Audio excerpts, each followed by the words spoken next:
Hello, everybody. So we're going to begin our next lecture, which is on Chapter 4 of the text, and it's going to involve organizational basics, but taking it a little bit further and talking about structure and strategy versus how the last lecture talked about systems. So by now we've covered some systems theory stuff, as well as an article that applies systems theory directly towards criminal justice system. So our next chapter deals with structures of organizations and strategies that they may employ to further their goals. So we're going to start by doing a quick recap. So we've covered information on systems, and we've also talked about levels of organizations and types of organizations. And now we're going to look more at organizational structure and strategy. Now, the levels in organizations is going to come up again in this lecture. So this is why I did a little recap again, and I'll do another recap in a little bit about the 3 levels of organizations and stuff like that, because we're going to talk about it in more depth in a minute. So we're going to begin our lecture by talking about structure. So the structure is referred to as the number of ways that an organization can divide labor into distinct and coordinated tasks. So this could be either external or internal. So we're going to talk about external first. External structures is determined by the environment and its connections with other organizations. So you can think about the environment, and anything outside of an organization would be an external structure. So to put that into more simpler terms, organizations have connections to each other through flows of inputs, outputs, and processing. And we talked about this in the last lecture. So this would all be examples of external structures. So in addition, the connections between organizations, so those external structures and connections, are going to be varied, and it's going to be varied based on how complex the setting is. So that's a little bit about structures, and we're going to go into internal structures. So I'm going to start by saying that organizations are going to tend to structure themselves in a way that they can receive resources from the environment. So they want to be able to receive resources from the environment, so they're going to try to structure themselves accordingly. So in terms of internal structures are going to be the subunits or components within a given organization. So this is going to be, examples of this would be your how organizations have different departments that do different things. That's how an internal structure is. So you can think of it as internal to the organization itself and how they structure their hierarchies and departments and stuff like that would be an internal structure idea. And that's kind of what just that means. So that was what structure means in a brief definitions, and then the types. So you could be either external or internal structures. So we're going to go back and take a step back and remember our 3 levels of organizations, which was the technology, management, and administrative levels. So these would all be internal structures because they are within an organization and they're not outside of it. So these would all be internal structures. So let's keep in mind these 3 types, because we're going to go, or 3 levels, because we're going to go into more detail about what each of them are in this chapter. So we're going to take it a step further and talk about technology, the technology level. So the technology level refers to work being done as well as raw materials and people that may need to be processed. So this is like the bottom level where all the work is done, where all the lay people are, the people who are running the assembly lines and producing materials and stuff like that. That is your technology level. So this includes raw materials or people. So it depends on whether it is an organization that deals with just materials like a factory, or if it's like a criminal justice organization which deals with people and processes people through the police, the courts, and the corrections system.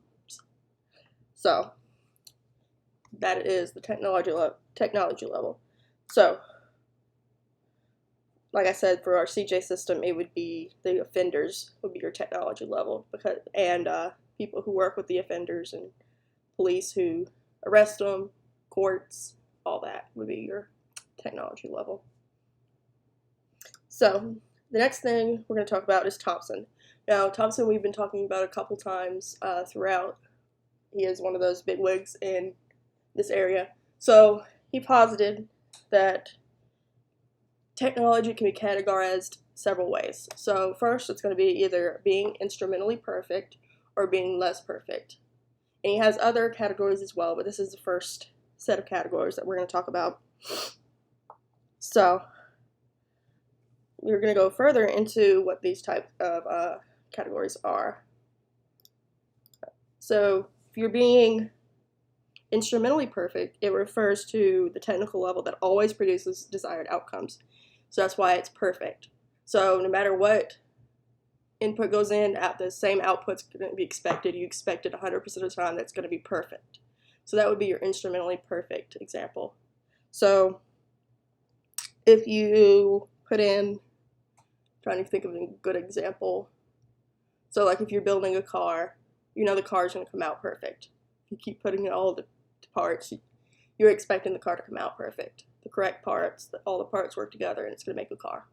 So being less perfect would describe the technical level that produces desired outcomes only every once in a while. So this means that no matter how many times you control the inputs and outputs, it doesn't always result in a perfect outcome or the correct outcome that you want.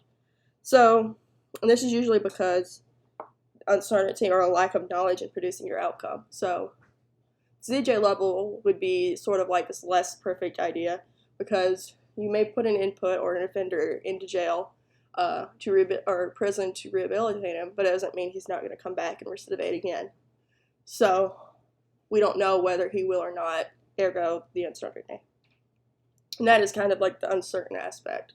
So we would kind of categorize ourselves with the CJ system as saying that it is less perfect, instrumentally less perfect on this categorizing scale. So he also talked about another kind of different types of categories for different types of technologies, and we're going to talk about 3 in this chapter. So you're going to have long-linked technology, mediating technology, and then intensive technology. And we're going to go into more detail what these 3 are too as well. And this is also from 2008 with Thompson. He's the same person who did the one before. So we're going to go into the next set of typographies that he created. And then we're going to start with the long-linked technology level. So the first one we're going to talk about was that long-linked technology. So long-linked technology creates outputs at a constant and repetitive rate. So if you think of this, it's easier to think of this as a assembly line. So think of it like a car manufacturing factory. Car moves down the line and the workers are responsible for putting different pieces on, and they only focus on that one piece. And when the car gets to the end, at a constant rate, you have a finished car. So think of this more like assembly lines for long-linked technology, because it's going to create things at a constant and repetitive rate. So that would be your long-linked technology. So the next one is going to go into mediating technology. Now, this one is very easy to remember because of, if you know what mediating is, it's pretty simple. It kind of links directly to it. So mediating technology links customers to standardized services. So examples of this would include commercial banks and loans, and how banks connect people with loans for houses and mortgages and stuff like that, car loans, sorted other things. And also insurance companies would be an example here as well. They will all use a mediating technology. So the last one we're going to talk about is the intensive technology. And intensive technology uses techniques to create a change in an object or a person. So it refers to the feedback and response to the intensive technology. So it's going to involve some uncertainty, like I said, because you don't know how somebody is going to react to a certain technique. So for this one, you can think of medications, treatments, and therapies, because you don't know how people are going to react to a certain treatment and or a medication. Some people react really poorly to medication. If it's anything like me, I can't take ibuprofen because it makes me sick to my stomach. So that kind of feedback would be an example. So that's a good way to remember intensive technologies. And people who use intensive technologies would include like organizations such as like hospitals, and then military combat teams was another example. So that's what an intensive technology is. So how can we apply this to the criminal justice system?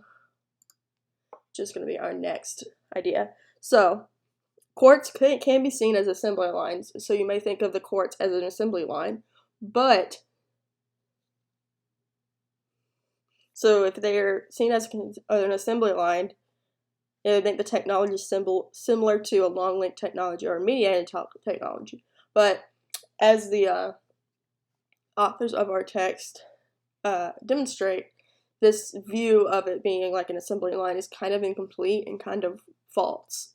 So instead of being a long linked technology or a mediating, it's actually they make the argument that it is intensive, because the end goal is the feedback based on the technique to increase public safety or decrease crime. So you're using therapy, substance use therapies, rehabilitation efforts, all these programs in order to increase public safety or decrease crime. So trying to keep him from recidivating again.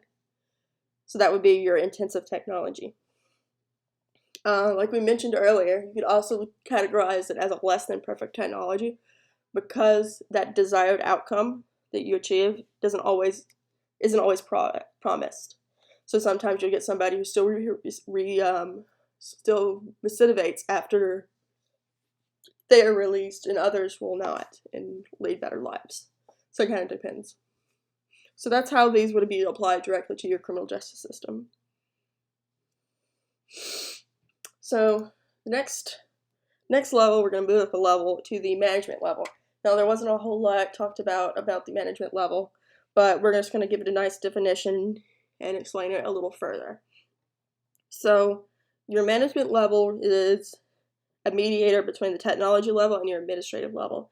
So management likes to allocate resources that the tech level requires while controlling the technological level through like restrictions and job rules and stuff like that, requirements that the administrative level would want. So when the administrative level makes rules, management is applying those rules directly to the technological level.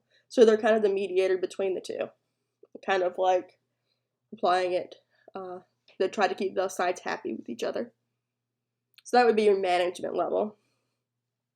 So next we're going to focus on the institutional level, which I said earlier was going to be kind of the big one we focus on. So the institutional or administrative level. So this is like I said here, administrators can control and use resources outside of the organization. So they can use their resources on behalf of that business. So they can administrators also create relationships with other organizations and exchange in one of three ways. They can refer cases, they can give or receive labor services and training, and they can also send other resources, equipment, and information to other people.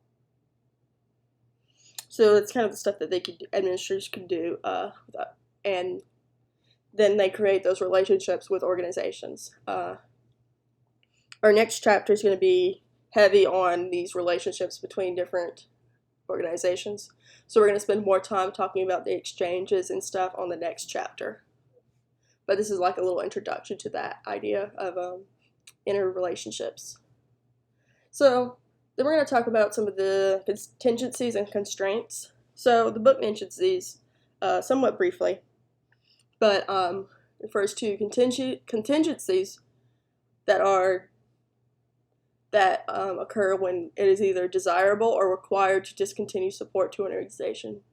So this kind of happens when there's a certain laws in place. If a law comes up, may cause a contingency and stuff like that.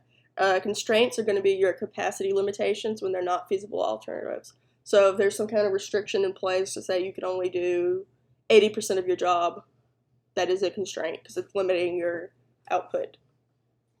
in some way, shape, or form. So that's what a contingency and what a constraint is. In both of these contingencies and constraints, they're going to create some uncertainty within the organization. And we remember that organizations don't really like that uncertainty. So they're going to want to try to limit and reduce or completely eliminate those contingencies and constraints that cause that uncertainty. So for the rest of the chapter and lecture, we're going to talk about the idea of strategy and strategic planning within a organization. So we're going to talk a little bit about what strategy is, and then different types of strategies, strategic planning that a organization may use. So organizations typically develop multiple strategies to manage the dependency on other organizations.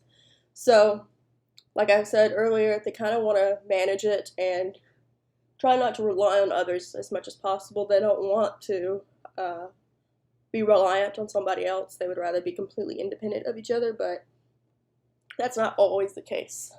So the strategies that they come up with are used by making decisions. So in order to make this strategy, they have to make decisions. So we think back to when we talked about decision making previously, we said that there's two variables that come in handy when they're trying to make a decision to create a strategy. And that was your outcome preference and your cause and effect relationship.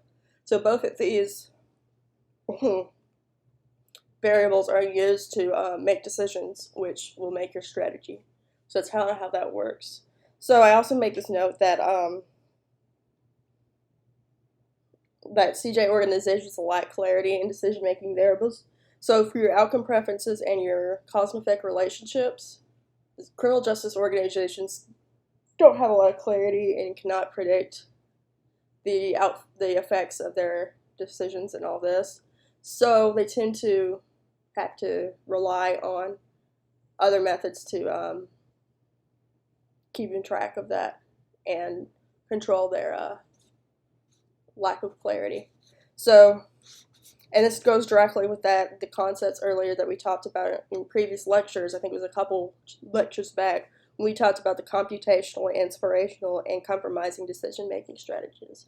And this would apply right here for strategies. So, after going over strategies, we're going to talk about strategic planning. So, strategic planning usually involves examining your agency goals and what they can do to make it better. So it could include program jurisdictions, interest group relationships, agency domains, and allies. So all these could be something that is involved in strategic planning. So the variables that can be, can't talk today. Strategic planning can involve a variety of variables and outcomes, and they might choose variables that can be easily manipulated to achieve the organization's goals. So, in addition, they also want to reduce that idea of contingency and constraints on the input and outputs. So they want to control that as well and try to reduce or eliminate it as much as possible. So, in summary, organizations want to have their own goals, but don't want to be dependent on anyone else in the environment to achieve those goals. So, like I said earlier, they want to be independent of each other. They prefer not to rely on somebody else for their materials and resources and all this. They would prefer having complete control over that because it creates uncertainty. So, now we're going to talk about two specific types of strategic planning, and this is going to be your controlling strategies and your cooperative strategies. So we're going to talk about each of these in a little bit more detail.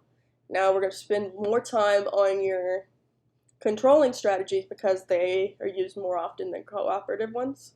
So, and we have more information on controlling ones. So we're going to start with controlling. So, controlling strategies could also be known as competitive strategies because there's competition. So the goal with controlling strategies is to reduce or even eliminate your environmental contingency and constraints by controlling the resources. So like I said earlier, you want to reduce and eliminate contingencies and constraints from the environment. So this would also include efforts to control other organizations as well.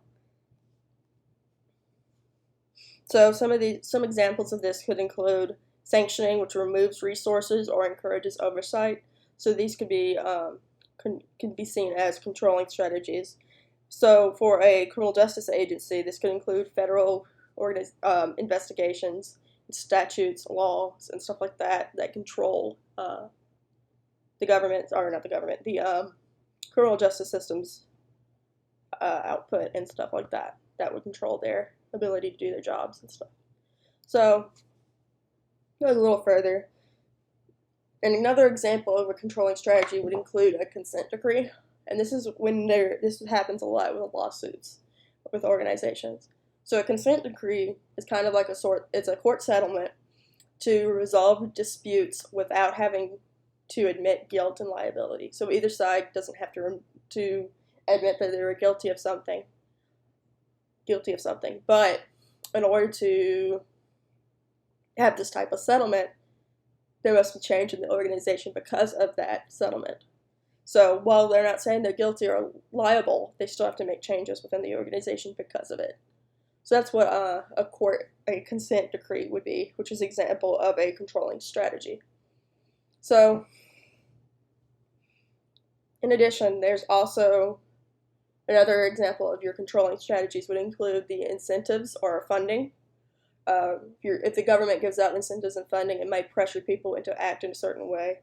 So for a criminal justice example, the federal government may provide incentives and funding, additional funding to criminal justice agencies who, in order to pressure them to develop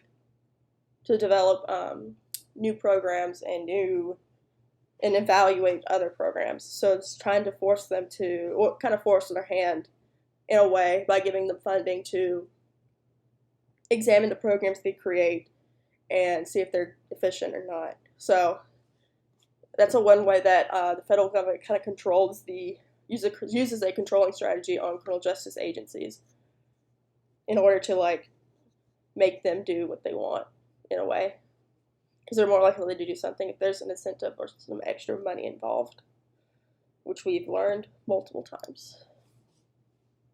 So lastly, on your controlling strategies, another example includes developing alternative sources of inputs and outputs, so creating your own inputs and outputs so you don't have to rely on anybody, and you could charge a markup for these and control the market for it. So that would be another example. And other controlling strategies could be having influence over others because of the power and prestige an organization has. Now this is an example, a good place to add an example if you think about FSU and other schools. So universities are a good example because of prestige. So FSU, the school we attend right now, we have very high rankings, so we have high prestige. In fact, our criminal justice program is very top ranked. So we have prestige and influence over others because of our power and prestige that we have, because we are top ranked in criminal justice program and stuff, in research for criminal justice and stuff like that. We have that power to be influential now through controlling strategies. So that is kind of an example of a type of controlling strategy that a university may use, or our program could be using, and we don't know it. So that pretty much wraps up controlling strategies. So now we're going to spend a little bit of time on cooperative strategies. So these are voluntary commitments between organizations, and the goal is to exchange necessary elements. So two organizations are going to agree that say, we'll give you X number of inputs or materials and organization A says, we'll give you this much money for these materials. and then they exchange. So that would be an example of a cooperative strategy. So it's voluntary in the sense that they don't have to do this, and you have to have a commitment to hold up your end of the deal. So if one end falls short, there may be some issues. So examples of cooperative strategies would include your contracts between organizations, coalitions, alliances that are made, and then joint ventures would be an example as well. So those are kind of types in what cooperative strategies are. There's probably a lot more that we could cover here, but this serves kind of like as a in addition, because we focus so heavily on the controlling strategies here. So the last kind of couple things we're going to talk about in the next couple slides is going to be the relationship between the strategy and structure that we talked about today, as well as total institutions, and a little bit on how organizations structure large organizations. So that's how we're going to finish up this chapter. So first we're going to talk about the relationship between strategy and structures. So we started this lecture off by talking about structure, and we just finished talking about strategy. So, and these two relate to each other, so it's good to spend a little bit of time talking about it. So these two ideas, strategy and structure, are going to be related to each other theoretically. So administrators are going to strategize in order to shape external and internal structures. So they're going to use decision-making strategies in order to shape their structures. Also, the interactions between organizations can vary across a continuum. So it can go from just a simple transaction, so like we'll pay you this much money for this many materials, all the way to a merger of two companies. So it can vary across the continuum on how much of an interaction two companies or organizations have with each other.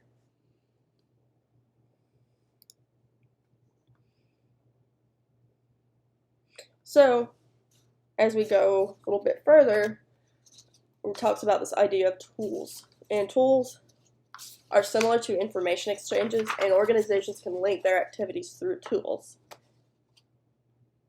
And in more of a simple terms, the tools can form the structure by sharing decision-making resources and information with other organizations. So that's essentially what the tools is meaning here in this chapter. And that it can be used to coordinate activities and exchange information such as like decision making, the resources, materials, all sorts of stuff that they share with each other. So I find it kind of weird that this is thrown in this chapter, because it sits here, talks about relationships to the point, and then they talk about total institutions, which are completely closed off. So I find this a little weird, but the book covers it, so I'm going to cover it as well, what a total institution is. And we already kind of know what a total institution is because of our discipline. So organizations can become total institutions where residents of the institution are cut off from the outside world. So they're completely cut off from each other, no external and internal relationships and all that with each other. So examples of total institutions are obviously going to be your prisons, in this case, as well as rehabilitation centers and mental health treatment centers are going to be examples of total institutions. So like I said, I find it a little weird that this was in this chapter as well, but I wanted to cover it as well. So the last thing we're going to cover in this one is methods of structuring large and complex facilities. So this can be done mainly through departmentalization and then hierarchies. So your departmentalization refers to the grouping of positions in an organization. So if you think about an organization, say like Target, we'll think about Target for an example here. You have different parts of the organization, different departments. So you have like a billing department, you have an HR department, you have a department that oversees shipping, you have a department that oversees clothing that they're going to sell, grocery goods, fresh produce, all these would be separate departments within the larger organization. I once worked at Target for a couple years, and I worked in the food area, but I could work in several different departments as well. So I could do my food area, which was like little self-serve Pizza Hut area. And then I could also work in Starbucks, and then I worked in produce, which was like filling up produce and vegetables and fruits. But I could also be a cashier. I could have been a clothing. I could be in the clothing department. I could be in electronics. I could do logistics in the back room, organizing shipping and all that, and online orders. Or I could be in customer service. So those would all be examples of departments that we could talk about. And so hopefully that example is a little bit helpful in my anecdote with Target. So in addition, hierarchies can be used, which are refers to degrees of promotion within an organization. So you would have like main employees, and you'd have people who are supervising those main employees, and then you have department managers or somebody like that who is on top of who oversees the supervisors. And on top of them, you have like the general manager, the head honchos, the CEOs, on and on and on and on, all degrees of promotion within an organization.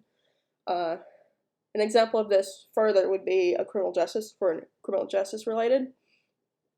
You could think of it in corrections. So within a prison, you obviously have the offenders, and then you have the corrections officers who are controlling the inmates. And then on top of that, you have an assistant warden maybe who keeps an eye on your corrections officers. And then you have a warden of the entire prison also. So that's kind of examples of hierarchies, especially in like the corrections arena. There could be more as well. You think of there's also like those hierarchies within the police departments as well, for being like a sergeant or lieutenant, detective, all promotions within an organization. Those would be examples of a hierarchy as well. So that about covers this chapter and on strategy and structure. So as a recap, we covered what structures was and talked about our different levels of organizations. We talked a lot about Thompson and his ideas pertaining to perfect and less perfect technology. We also talked about his 3 types of technologies, including long-linked, which is like your assembly lines, mediating, which is linking customers, and then your intensive, which is techniques and to create feedback within somebody, which would be like medications, treatments, and stuff like that. So we also applied this to the criminal justice system. So we talked about how while the criminal justice system may, especially in the court system, may seem like an assembly line, this isn't always the case, and this is actually false.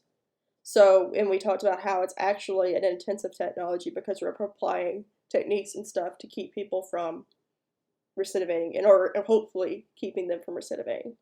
So we talked about that.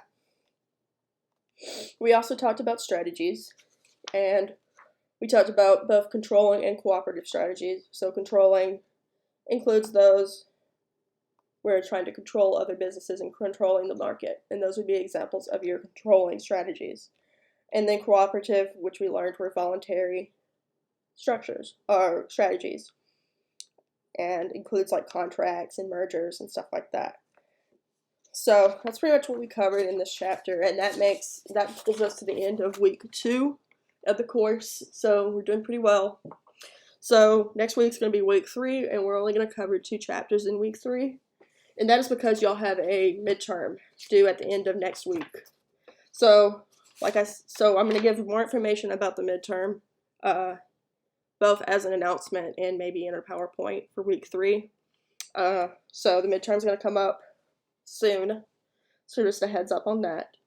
So anyways, I'm going to sign off and let y'all have your day, night, morning, and let me know if you have any questions or any concerns about the class. So y'all have a great night, afternoon, day, whatever. So